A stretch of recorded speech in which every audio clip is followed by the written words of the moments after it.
En tant que foyer culturel de Goma, nous sommes le plus touchés par cette situation parce que, comme vous le savez, le festival Amani est né au foyer culturel de Goma et nous croyons aux valeurs de ces festivals qui sont des valeurs du vivre ensemble, de la cohabitation pacifique, de la culture de la paix.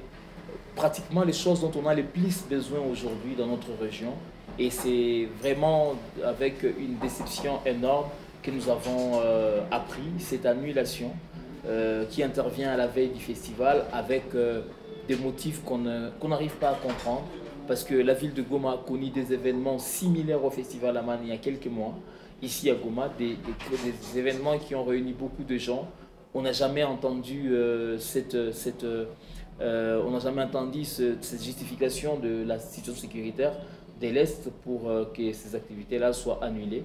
Donc on pense que le festival Amani avait toutes ses raisons d'avoir lieu.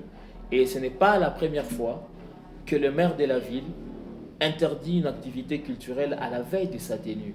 Et nous pensons qu'il faudra peut-être que le culturel et le maire se mettent autour d'une table pour comprendre ce qui est en train de se passer. Parce que les culturels ne sont pas à la base de l'insécurité dans la région.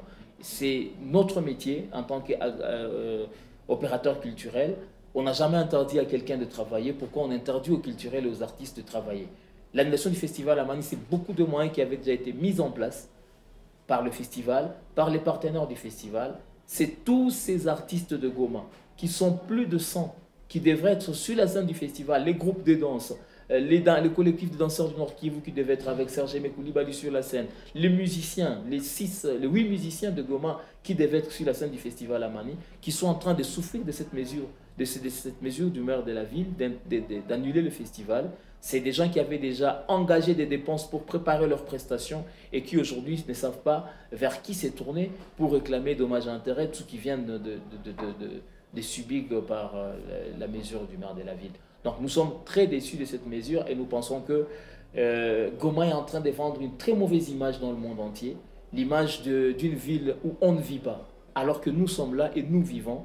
On ne peut pas interdire les activités culturelles sous prétexte qu'il y a l'insécurité. Le seul message demandé aux opérateurs culturels, à tous ceux qui aiment la culture, de s'unir. Unissons-nous main dans la main pour changer cette situation dans la ville. Parce que nous sommes en train de subir, des déceptions graves avec cette situation. Et nous pensons qu'unis, une fois unis, nous pouvons avoir la solution à ce problème. Nous pouvons aller voir les autorités pour discuter avec eux, pour leur demander qu'est-ce qui ne va pas, qu'ils nous expliquent enfin ce qui ne va pas, pour que nous puissions nous aussi jouir de la liberté de travailler qui est notre droit dans la région.